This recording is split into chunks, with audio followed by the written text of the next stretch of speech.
Recording right now. Alrighty. If you want to just introduce what we're doing. We can, I think, before we do that, host disable participant screen sharing. So I can't screen share. Okay. I think it's. All right, so my name is Michael Duran, and I'm going to cover a few things here regarding LinkedIn and basically how to kind of leverage it so you can land a job. So as we're going through it, I have Solomon here. He's going to be asking me questions. That way he can be kind of my guide, basically, throughout this pretty much process. So we'll start off with LinkedIn and a couple things about LinkedIn. So I'm gonna go to my profile, and before I start kind of with the tips and tricks, right? This was pretty much from me doing a lot of research. Is how I found out pretty much all these things, either YouTube, reading articles, meeting with recruiters, and then just meeting other developers who kind of knew how LinkedIn worked. So I spent pretty much hours trying to figure out how LinkedIn works and how to kind of use the algorithm to my advantage. And this is pretty much what we're going to cover right now.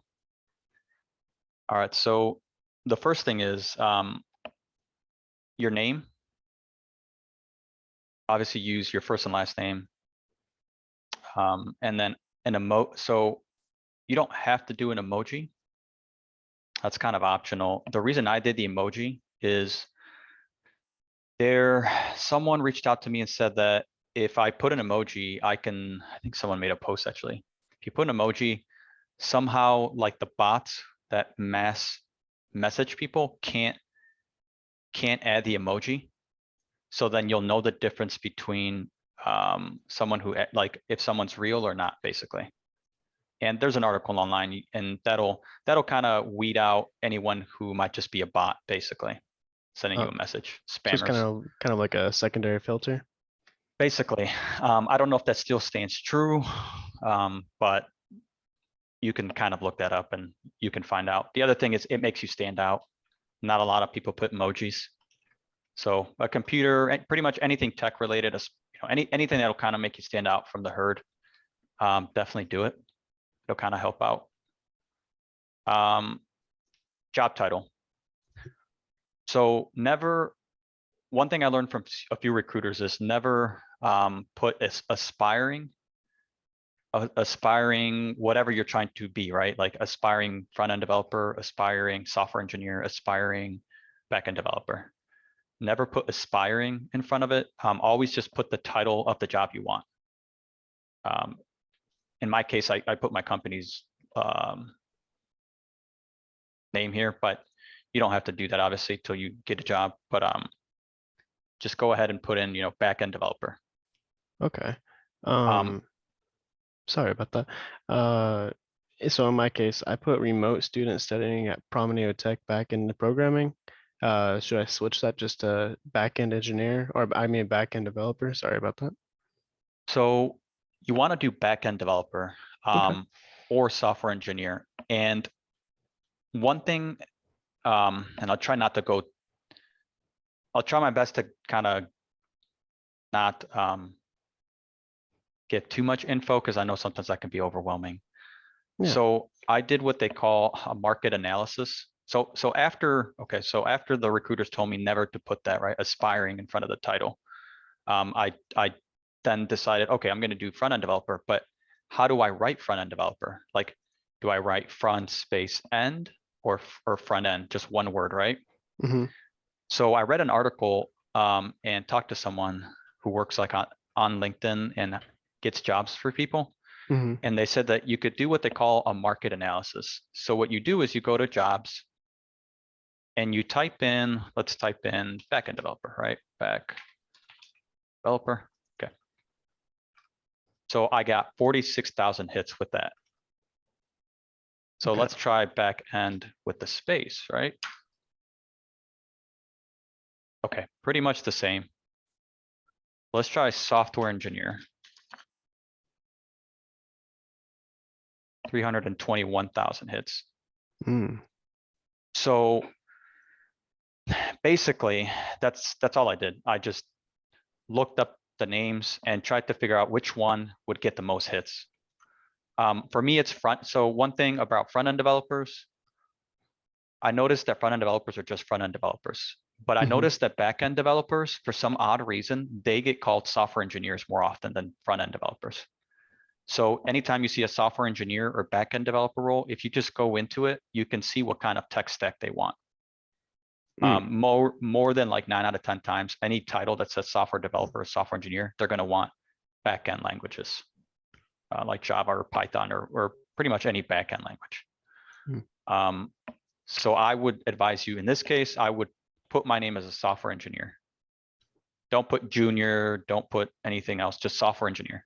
When the recruiters reach out to you, when they find you based on their job title, then you can kind of explain to them where you're at in your journey, right? At that point, you can kind of, the objective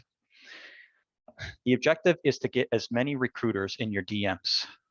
That's the objective because you're getting exposure. The more exposure you get on LinkedIn and the bigger your network becomes, the more opportunities you're going to have at landing a job.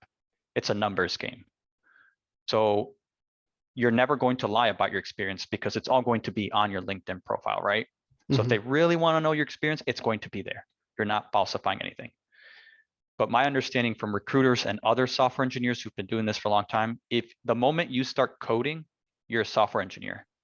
Whether or not you're a professional is a whole completely different thing, right? Mhm. But if you code and you've been doing it for quite some time, you're a software engineer. So that's the thing with the title. In our case, for our backend developer bootcamp, I advise everybody just to put software engineer. The other thing is, so let's see here. If you have, obviously, if you went to college or any kind of education at all of any kind, doesn't have to be college. You can add that here. Your banner. So I made a custom banner that I used to have here. I took it down now because now I work at USA, but I'm going to show you my custom banner because I have it on my GitHub. Okay. So my custom banner is this. I made this on canva.com.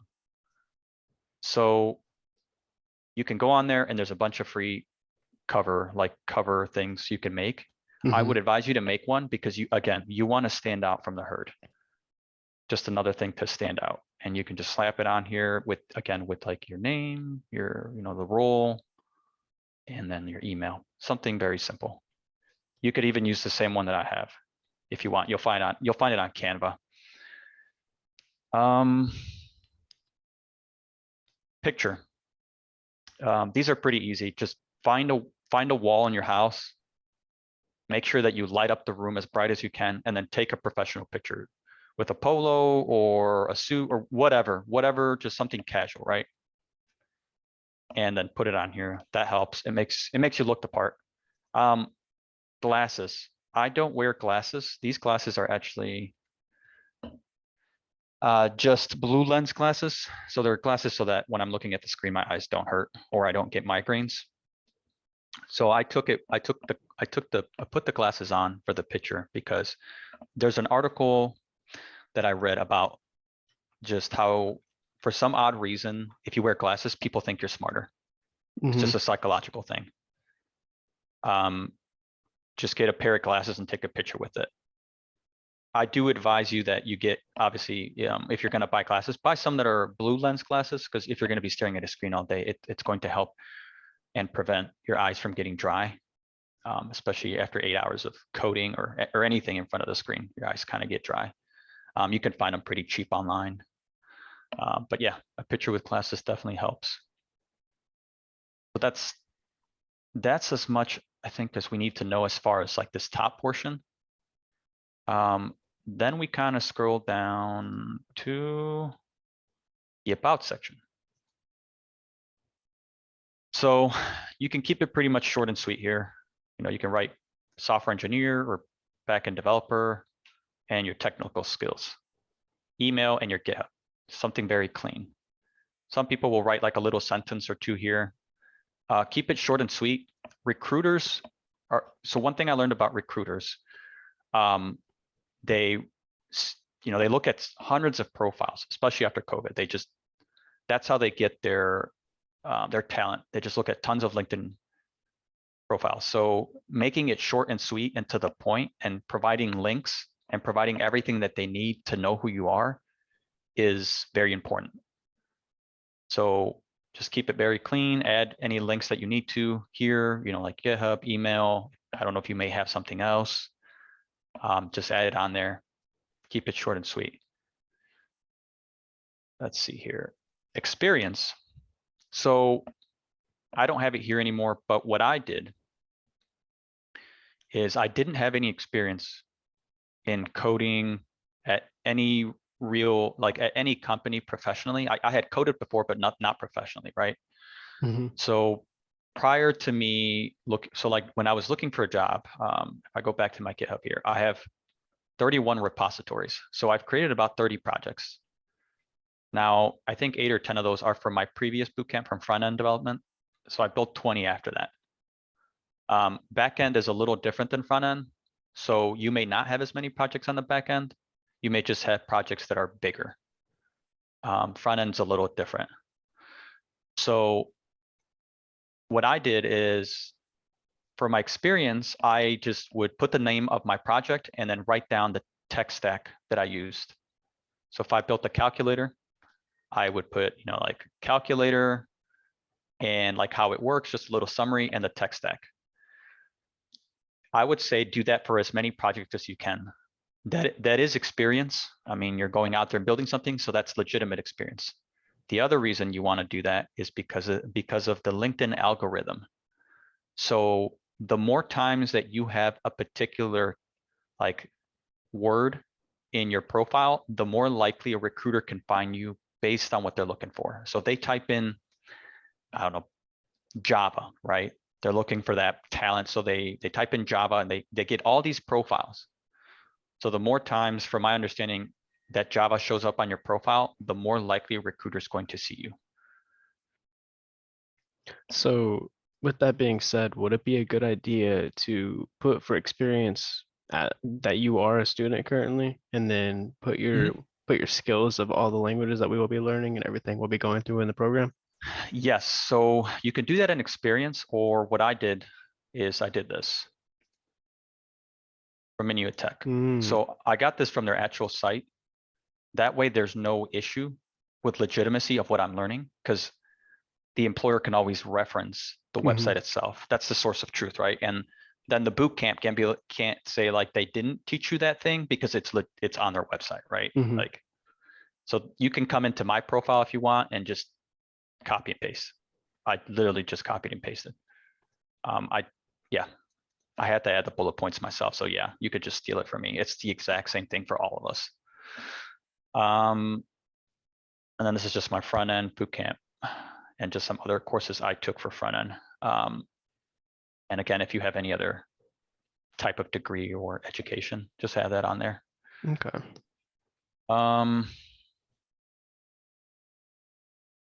If you take any other courses like I did, data structures and algorithms, other stuff, you can add it down here. Mhm, Skills, obviously add any skills here. You guys can endorse each other's endorsements. I don't think they really matter. What really matters is experience, right? Like someone can endorse you 100 times for Java. It doesn't mean you know what you're doing. I mean, they're going to test your knowledge, right? That's pretty mhm. much what they're going to do at the interview. So they'll know whether or not like you actually know what you're talking about. But you can have your classmates endorse. Obviously we all know that we can do Java, right? Like by the end of this program, we all know that we all have a foundation on Java. Like it's just Mhm. kind of a given. And SQL and Spring Boot and all the other stuff we're going to learn, all the other stuff that we're going to learn throughout the program. So like we can all just endorse each other because that's legitimate, especially if you can make it to week 18. Mhm. Let's see what else. Other things that I had here. There is add a profile section. So this allows you to add a section. You can add additional. You can add a bunch of additional stuff if you'd like.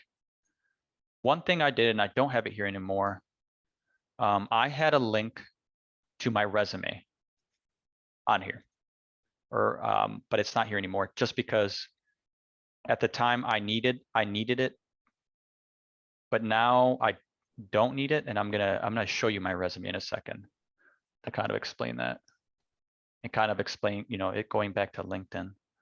So if you go to my GitHub, and you can come in here and steal stuff from my GitHub too if you want to, like, make it nice. This is something that a lot of people do. And I added my resume here. Okay. So here's my resume. I use KeepShare to upload my resume. Keepshare.com. It's completely free. You can upload your resume. And the reason why I did that was that way I can have a link and employers can come directly here and look at what I've kind of my skills.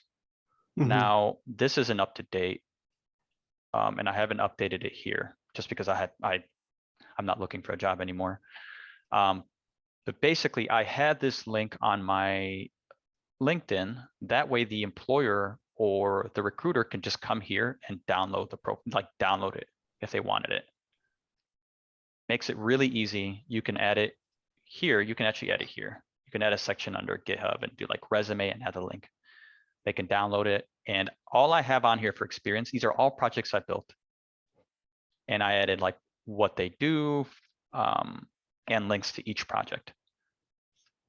Okay. Now, you guys may not have links for your projects, like not in the way that front end does, because we actually deploy websites. You guys back end doesn't, right? We don't actually deploy websites. So like the final product is going to probably be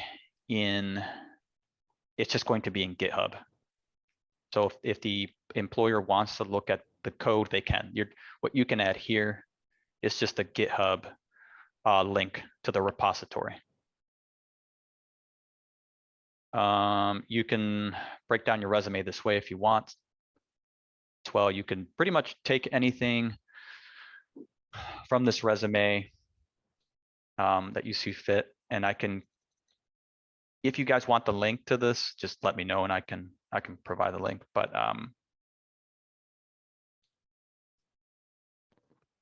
this basically makes it easier again for recruiters. You want to have as much information as you possibly can on your profile so the employer or recruiter can just access it immediately, right? Mhm. Now, once you have all that, and now your LinkedIn's pretty much set up, and you can have me review it if you want after you're done with it, then comes the fun part, right? So no one knows your profile is here. Like nobody knows it's here. Like you can make it as nice as possible, but no one knows it's here. So this is where I would suggest either every day or every other day, you make a post, like some small post, okay? The post can be about what you're learning in your backend bootcamp, or if you're building something outside of the bootcamp. Just make it short and sweet. We learn several things throughout the week in our bootcamp, so I'm sure you'll have enough content for at least 3 posts or 4 posts a week. Now, they can be short and sweet. I've made posts in the past, and I don't know when the last one I made. Here we go. So like some of my posts, see, you have like 25 people, how many impressions? 5,000 impressions, 117 people, 1,000 impressions. So there's just 7. So people have seen it, they just don't like, right? They don't like it or just like don't feel any kind of way about it. But you can kind of see 10,000 impressions, 233 people. So the more you post, the more exposure you're going to get, right? If you're out there talking to people, people will start kind of, if it's something meaningful related to coding, or like you can relate to other people, if it's your journey or maybe just your personal life, people will kind of try, they'll connect with you. If they can connect with you, they will. And I don't mean just with the post, but like you as a person, and then they'll add you as a connection, right? Because you guys might, I don't know, you guys both like dogs and I've met, I mean, you'll meet people randomly, basically on LinkedIn over random stuff. But the post, keeping it professional obviously is what matters. So your post should be, try to keep it in the coding topic. That way, that's kind of what you're trying to do to land a job, basically. Make sure that you always add a tag. How many tags? 3 to 5 if you want, but you always want to tag things that are big on LinkedIn. So one thing that you can do, if you go under search, you can search groups and you can see how many people are in those groups. So like information technology, if I click on them, there's 53,000 followers. So the moment I made my post a month ago, for example, here, it showed up in this group. Anyone who's connected to this group will see that your post. So that's kind of how LinkedIn works. Like you're going to try to chain your messages. You tag some kind of group, right? I tagged 3 of them. Let's go to 100 days of code. Okay, 22,000 people. So I basically tagged 3 groups here. Oh, there we go. Web development, 682,000 people. Okay. So you do that, you tag, and your post will show up in different areas.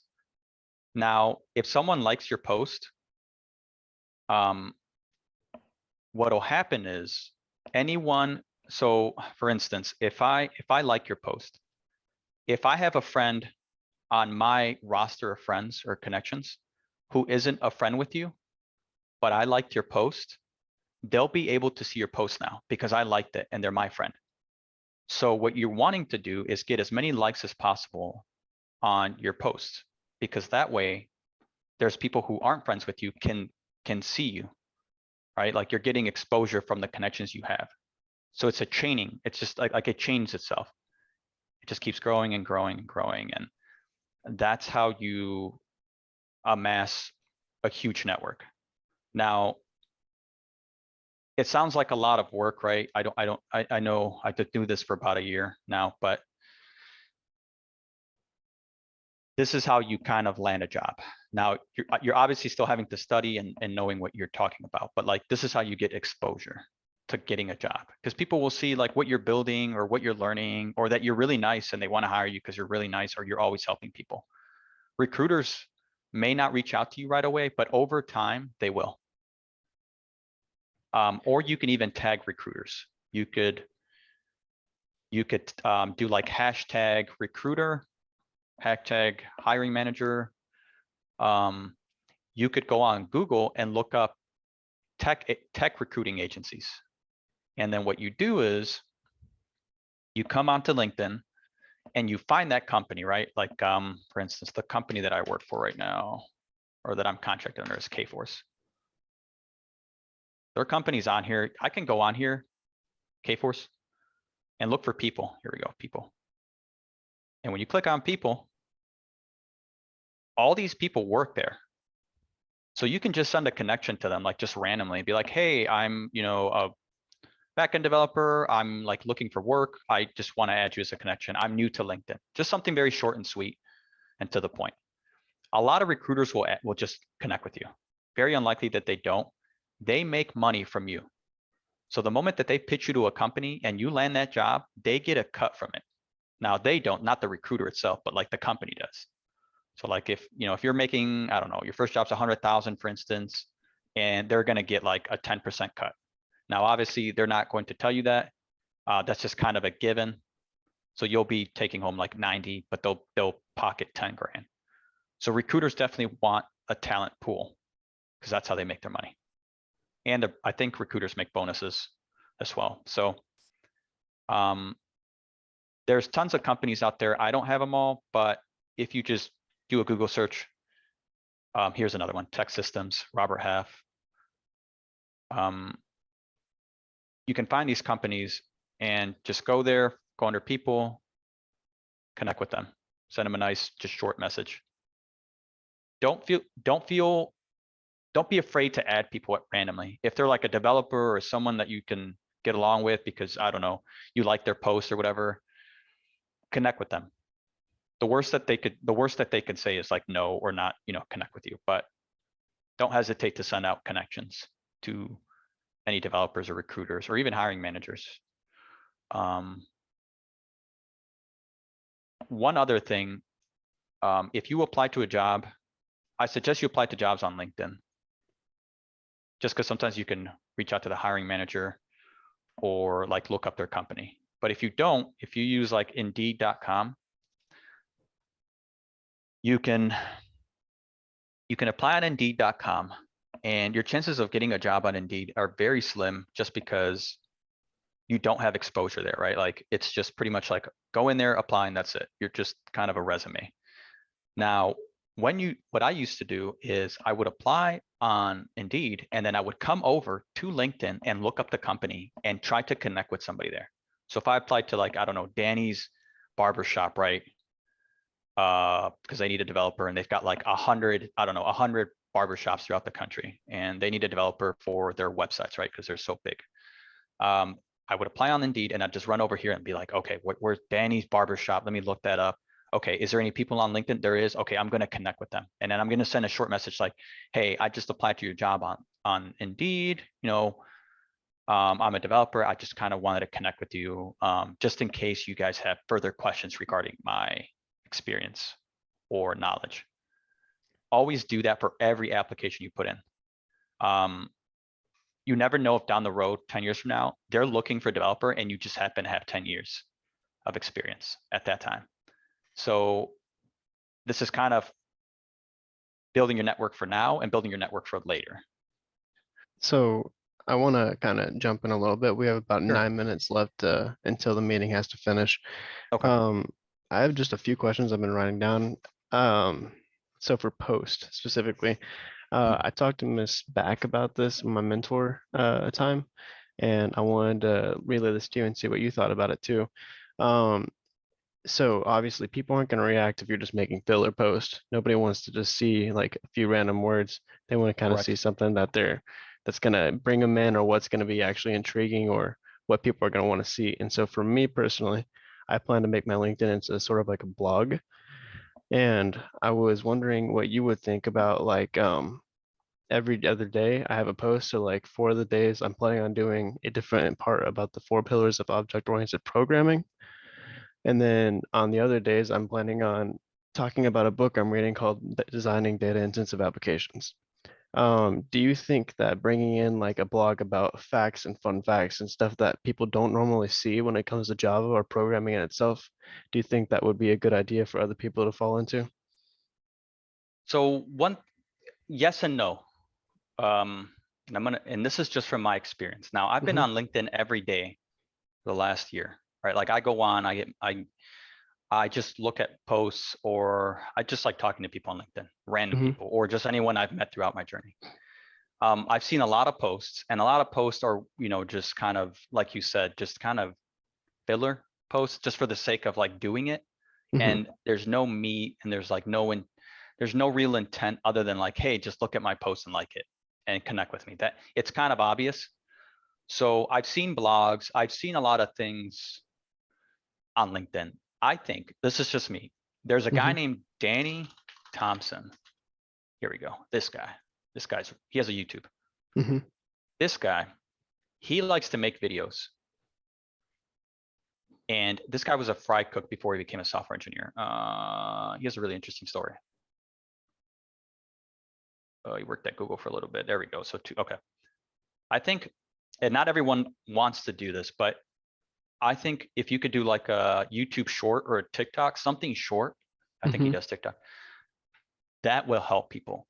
Okay. What I have a degree in media communications. So I basically studied social media, psychology behind it, video, film, just everything, right? Like how people think. And this generation, and even just us, we have a short attention span. And what I've gathered is videos just are better. So if you can make a video, people will click on that thing, and it's just easier.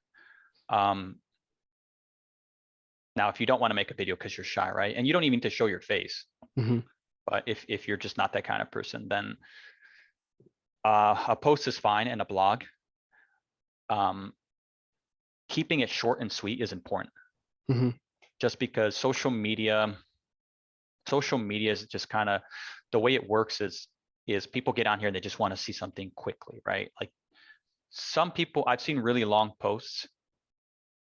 I haven't seen some in a while, but I've seen some really long ones. And yeah, sometimes it's like about their life and how they, like their life story and whatnot. That's nice. Those are very rare though, Hmm. when anyone posts long ones like those. But I'm gonna say if you can make a video, do it. Even if you're not talking in it, like if you're just showing some kind of colored text or something explaining something, do it. Okay. It's just easier. And I'll let you ask the other questions before I keep ranting off. No, you're okay. You have great relay that a lot of people in here we would love to hear. So another thing for contacting people, my question would be, is it are you typically wanting to be able to have a return conversation with someone that you've reached out to, or you just wanting to get that like reach out so they know about you and get that connection so they're in their like talent pool? It's kind of both, right? Like when I started this LinkedIn thing, like I'm like, am I really going to have to do all this work? Hmm. Now, granted, people would be like, that's what you have to do to get a job. It's like, yeah, but I'm getting a job to be a developer, not to like be a social media expert, right? Hmm. Um, so in the beginning, it was just about for me, trying to land a job. I have a family, so I have to make money to provide for them. So yeah, that was my objective, right? Hmm. Um, and I also work from home, so I had the ability to kind of communicate on LinkedIn daily. Some people don't have that luxury, but I guess we have phones nowadays. So if you like on your break or lunch or after work or before work, just hop on LinkedIn for a little bit and just talk to anybody. Um, it's kind of so connecting with people just for the sake of landing a job is a necessary evil. Because think about it this way: why was even LinkedIn invented? Right? LinkedIn was made to network, to land jobs. If you just wanted to talk to people, and not on LinkedIn, you just go to Facebook or Hmm. Twitter or neither of those. You probably just send each other text messages, right? Yeah. Um, so LinkedIn's ultimate intent is to get people, bring them together to network so that they can help each other with each other's talents. So if there's someone you're trying to connect with, because I think everyone at this point on LinkedIn who's not new knows that you're on here to land a job. If you're not, you're here to help those people who are trying to land a job, right? That's kind of why I stayed on LinkedIn, just because I like talking to people and Okay. helping them try to kind of land that job. So yeah, don't feel guilty. Don't feel guilty about, oh, I'm just connecting with this person for the sake of like their knowledge or me trying to land a job there. I mean, Uh-huh. that's what LinkedIn is, basically. Okay. That's what it's meant for. All right. Well, we have about 3 minutes left until the meeting has to end. Is there anything that you'd like to say before we have to end it? Feel free to reach out, if you have questions. How I'll show you my connection list. That way, no one's like, well, how many connections do you have before I take your advice, right? Okay. I have 1,348. So is that a lot? I don't know. I mean, I'm sure recruiters have like 5,000, right? Because that's their job. So they probably have way more than I do. Um, it took me about, let's see, January is when I started. Let's see here. I think it took me about 9 months to get to this Hmm. casually, right? Casually just posting, meeting people, connecting with people. Um, and it'll take will it take some time? Yes. Don't don't force it. Obviously do your post every other day or whatnot, but yeah, don't force it. But make sure, here's a trick actually. When you're applying to jobs, you go to jobs, right? You're looking for, I'm going to look for, in my case, front-end developer. Experience level, I'm going to put entry level, date posted. This is very important. Okay, always put entry level. Sometimes entry level doesn't work. Sometimes you'll still get jobs here that say senior. Date posted, okay. Always do 24 hours. what I learned is after like 4 or 5 months of applying for jobs and within a year, I applied to 400 jobs. I heard back from half of them didn't reply, whether or not they were going to interview me or not. They just didn't reply. The other half did reply, and most of them were like, no, we're looking for someone with more experience. That's fine. I got about 20 I got about like 50 interviews. Most of them were through recruiters. Recruiters will then push you to the employer itself, right? So you can continue the conversation there if they decide that you're a good fit. But basically, you want to do 24 hours because what'll happen is most of these jobs here are less than 100 people have applied. Anything that's been up for more than a week is going to have more than 100 applicants. And I used to hire people, and you're going to be at the bottom of the list if you're applying to a job a week later. So you want to be at the top of the list. I So gotcha. always do 24 hours. Alrighty. Always, always. Do you want to say like an outro or any like one last thing? We got about 15 seconds. Yeah, feel free to reach out to me on Slack, and then I can kind of answer more questions if you guys want more depth in regards to LinkedIn. And this is just my own experience, right? I'm no guru or anything. I